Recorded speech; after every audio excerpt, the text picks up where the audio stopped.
Greetings, Paul. Greetings. All right, good to see you. Um, so, Paul has had a remarkable vocational journey as a church planter, carpenter entrepreneur, marketplace theologian, Regent College professor, and founder of the Institute for Marketplace Transformation.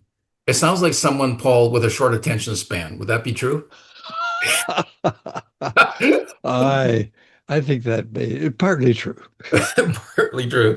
And most importantly, Paul has written a number of books, but Paul and I have co-authored a book called Entrepreneurship, A Christian Perspective, which is coming out by Castle Key Publishers, is coming out in June. Paul has written many books, but he assures me this is likely his crowning Oh, achievement after so many oh, years of writing books. Would that be true? it's wonderful.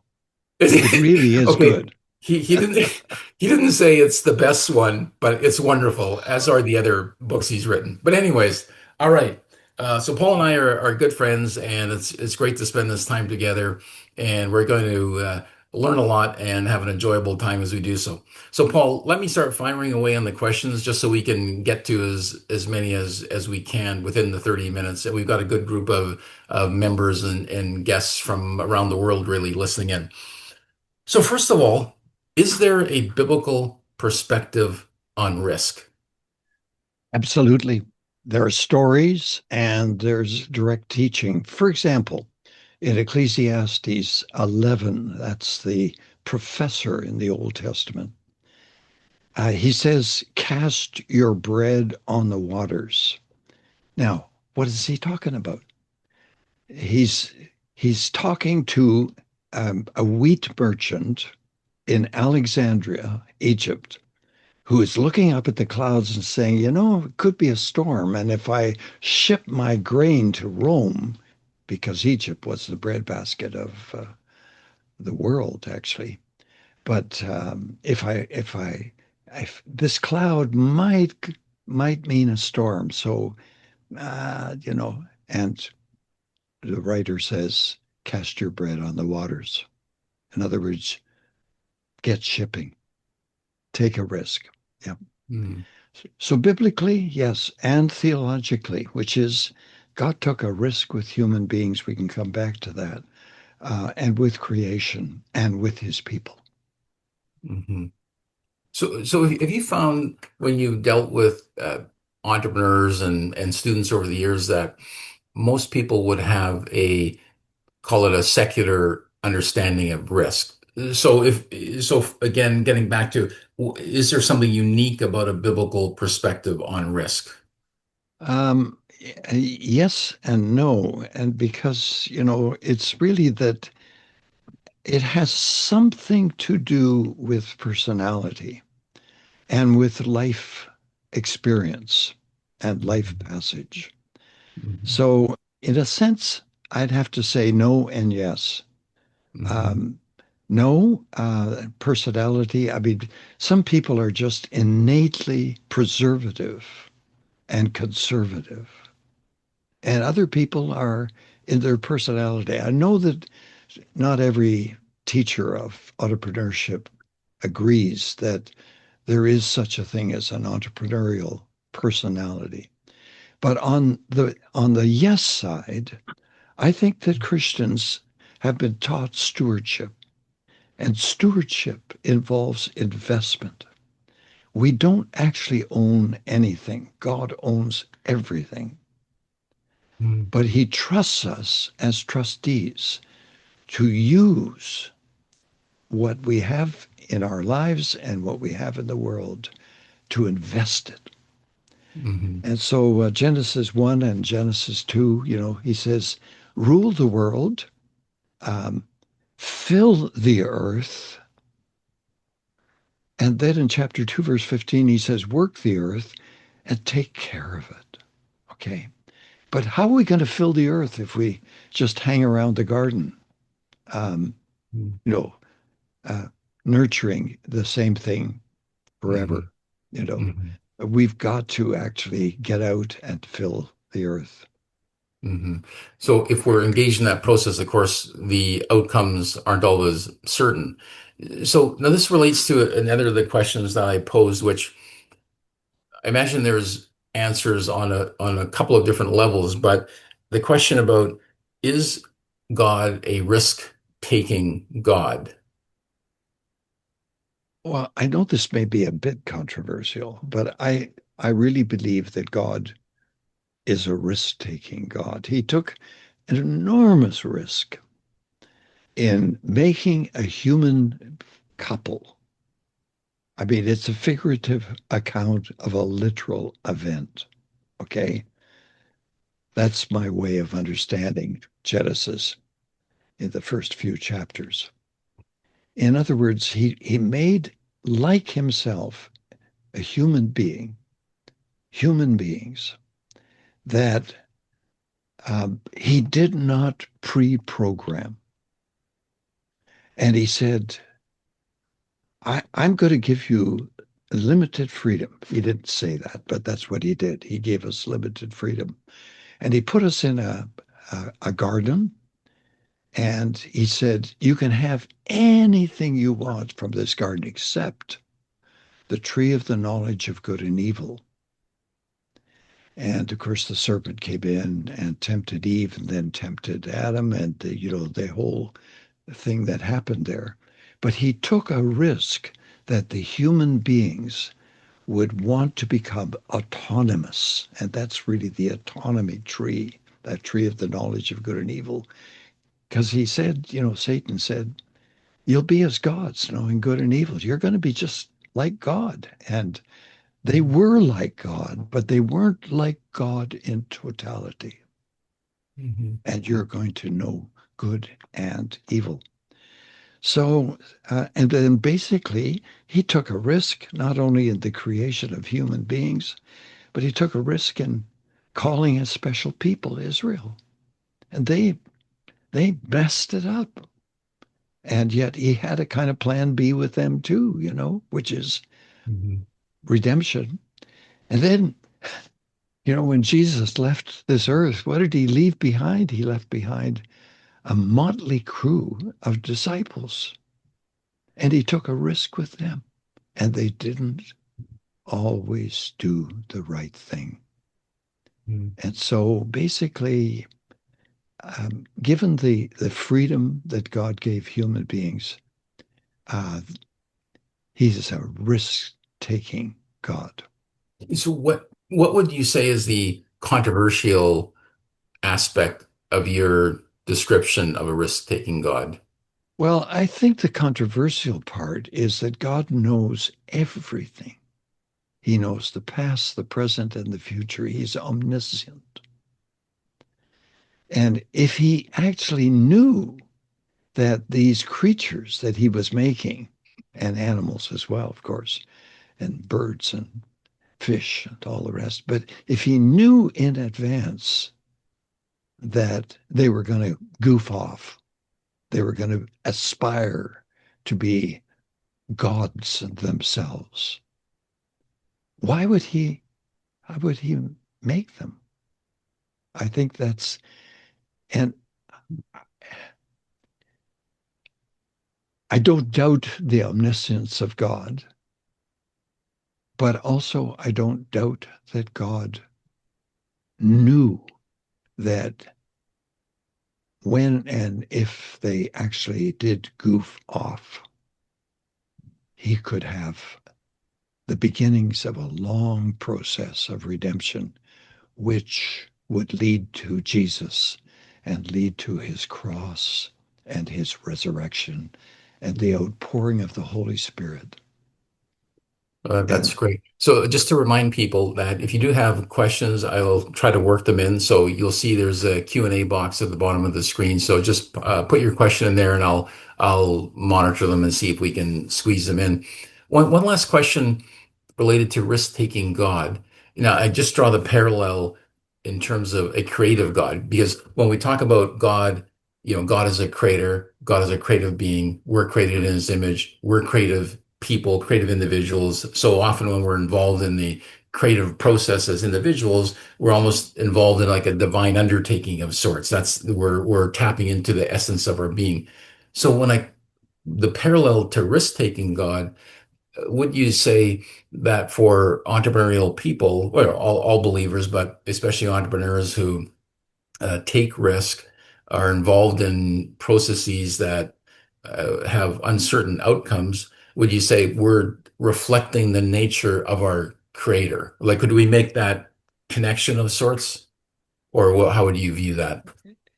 Yes, I think you can, but I think the person who is somewhat risk averse, can also reflect God in her or his very person. But there is a connection between creativity and risk taking. Mhm. Because when you create something, whether it's a business or a not for profit, in my case, I've done both, um, and churches even, uh, you're creating, but you're also taking a risk. Right. All right. I want to get on to the next question. So, for all of you listening in, I think one of the most well-known parables, especially among business people, is the parable of the talents. And there's maybe different ways to interpret it that we may have heard over the years. But regardless, it is one of the best known parables. So Paul, why don't you just give us the executive summary of the parable and then what it means from the standpoint of risk and reward? Yeah. Jesus actually told two parables about risk. Okay. And one was parable of the talents, where a talent was a sum of, it was a bag of gold, actually, really what it was, a sum of money, we'd say today. But it was a bag of gold.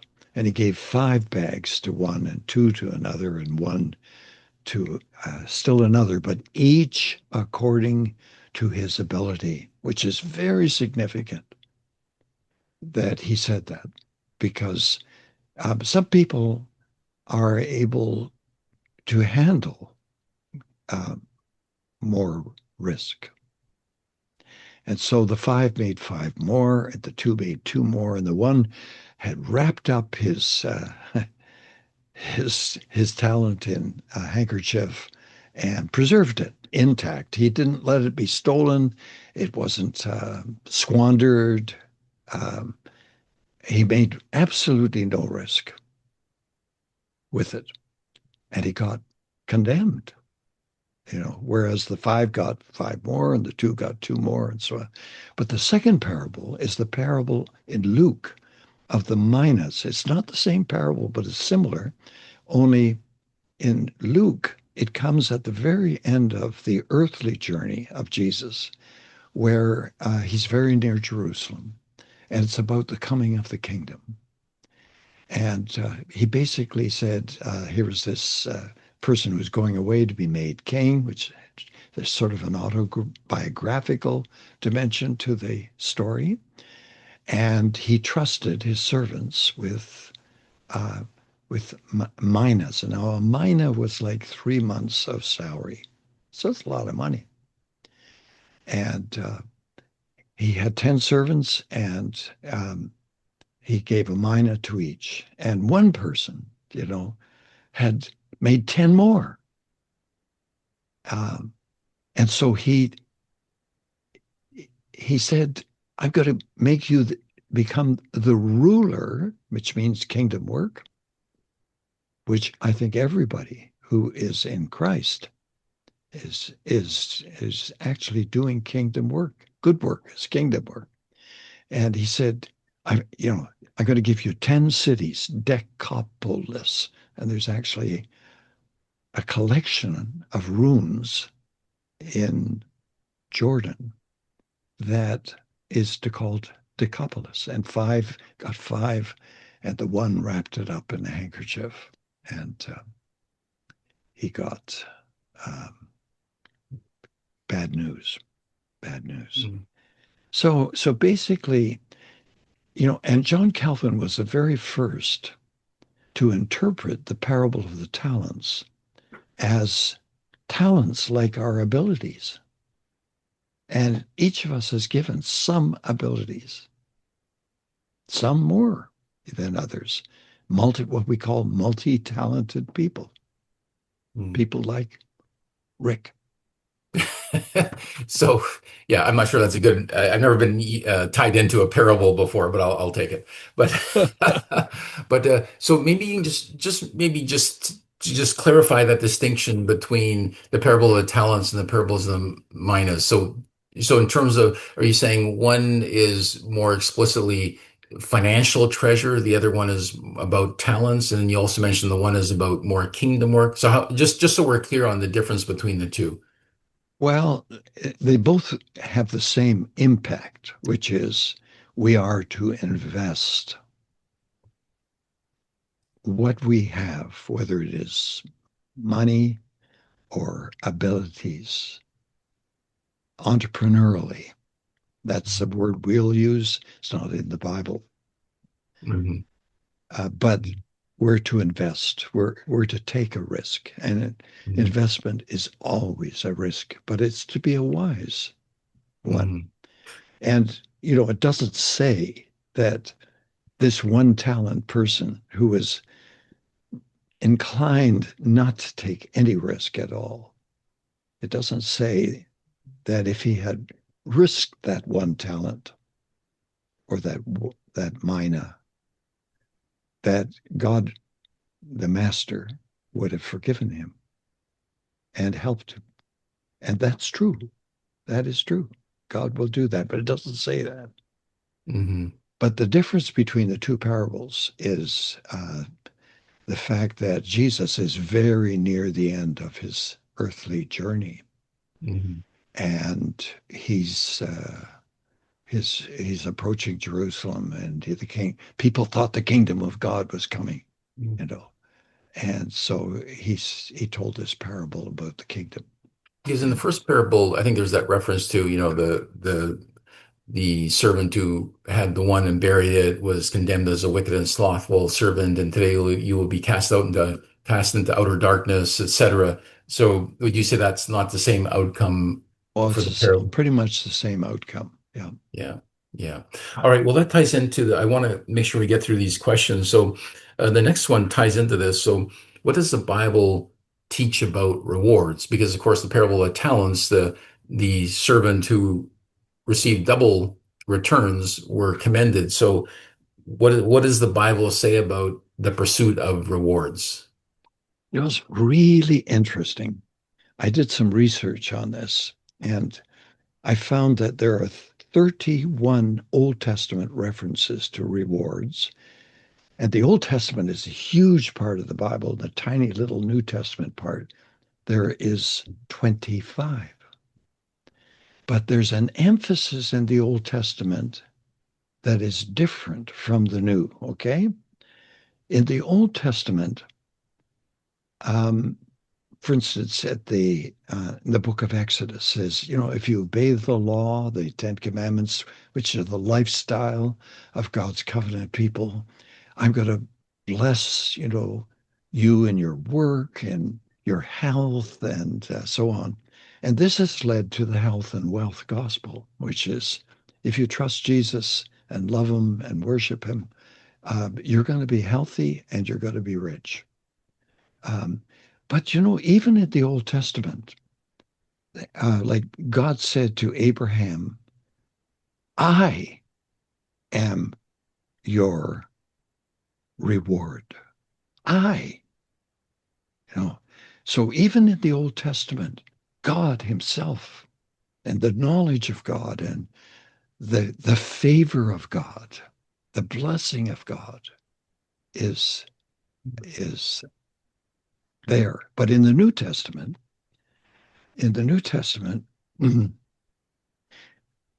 and this is hard to say, but it almost never is equated with material wealth, like money and property.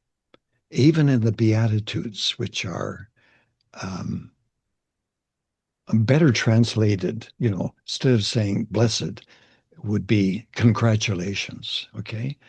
But, when you're persecuted, great is your reward in heaven. Oh, smokes. Okay.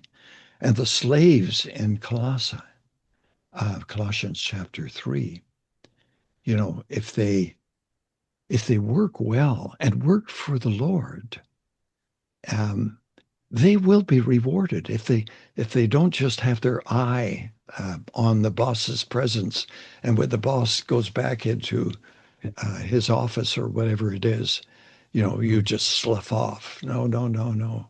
But he mm, says, you will be rewarded. And it's not said whether mm, it's this life or the next, and probably could be in either. Okay. mm, And in Hebrews 11, it really says that anyone who comes to God must believe that God exists and that he rewards those who earnestly seek him. So in the New Testament, the reward is knowing God, seeing the face of God. mm, Oh, that is beautiful. mm, And secondly, knowing him more, okay? And then secondly, it's belonging to him as a son or a daughter in his family. And it's an irrevocable belonging. And then flourishing and fruitfulness, including the fruits of the Spirit, the fruit of the Spirit, and a future hope, you know, that even some of the work we've done in this life, even if it seemed to fail, if we did it with faith, hope, and love, is going to be found in the new heaven and the new earth, mm. as Paul Uh, says in 1 Corinthians 15:58.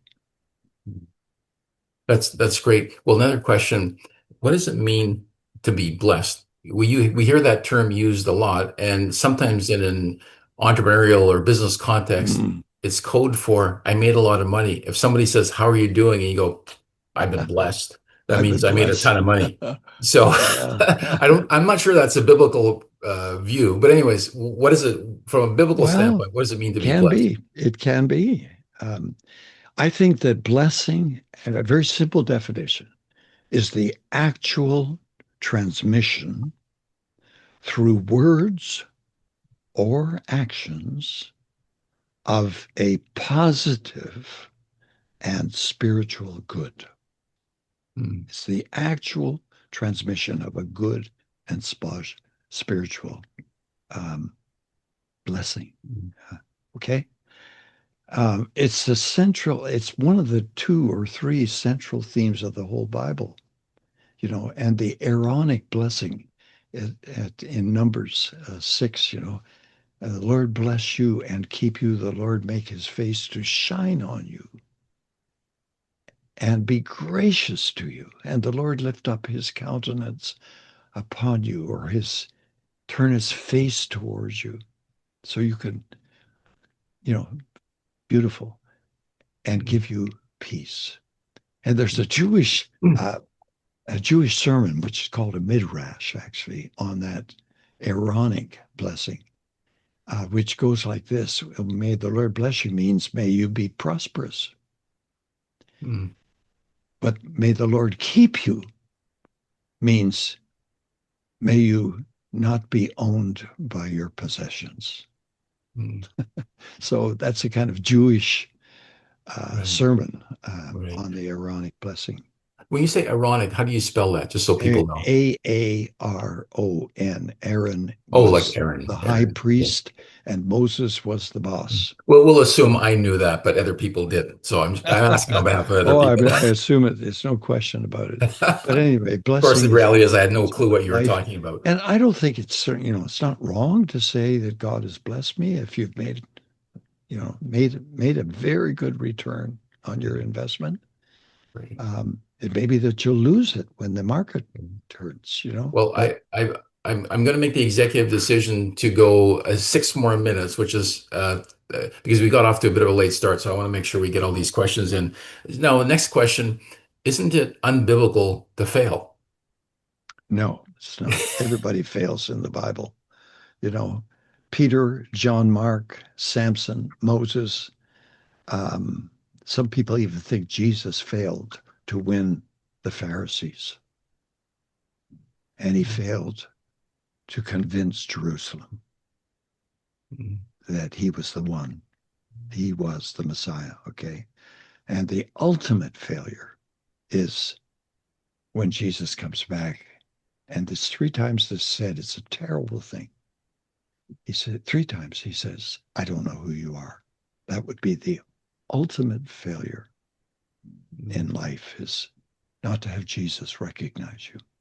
Mhm. Yeah. So failure is part of the our human experience. So next question, what what so rather than avoid failure or assume where we won't fail at something, what And do I have we failed. You don't fail. You're flawless. Yeah, they But also but call I me have failed. yeah, Okay. they also call me Pinocchio. But anyways, uh, so what can we learn from failure? uh, Failure is better than success for learning. We get character development. Okay. We get inward development. We get weakness can be actually become a strength that God can use, according to Paul in 2 Corinthians.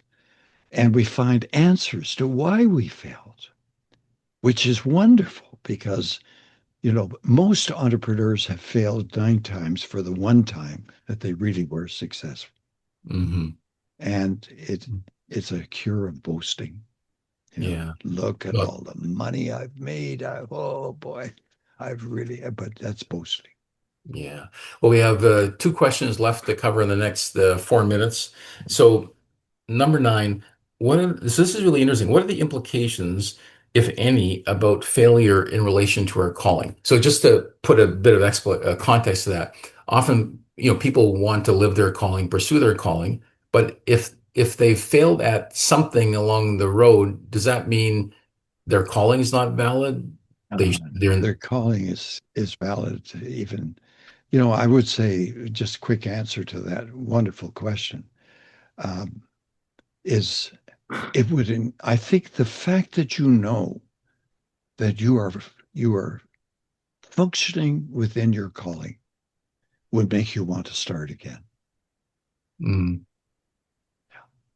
So on the one level, you may get affirmation in some ways, but at the same time, along the way, if there's some setback or Yeah, some failure, yeah, it doesn't yeah, mean the whole process of your calling is in yeah, question.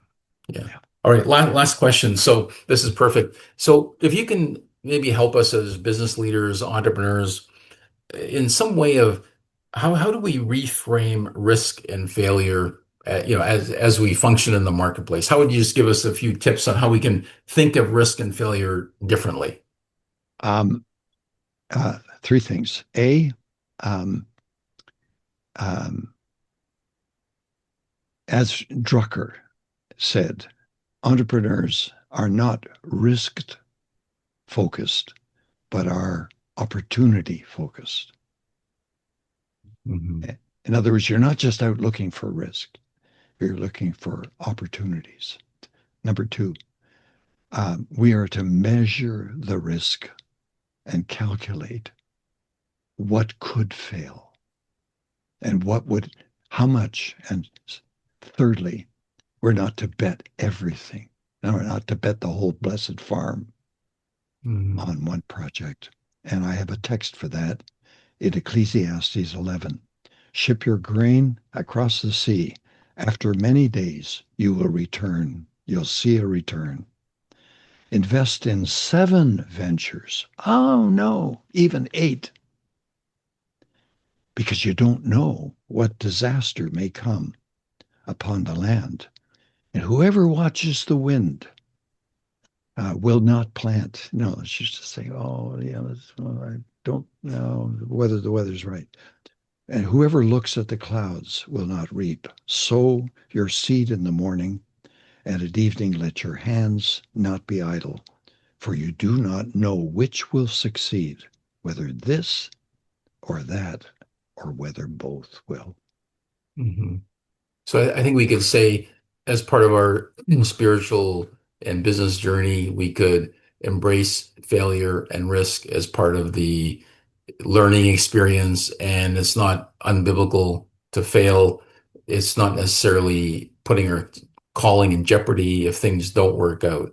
So any final thought as we wrap up? Um, I think I'm a risk taker, uh, but a conservative one. Mhm. And I think you're a bigger one.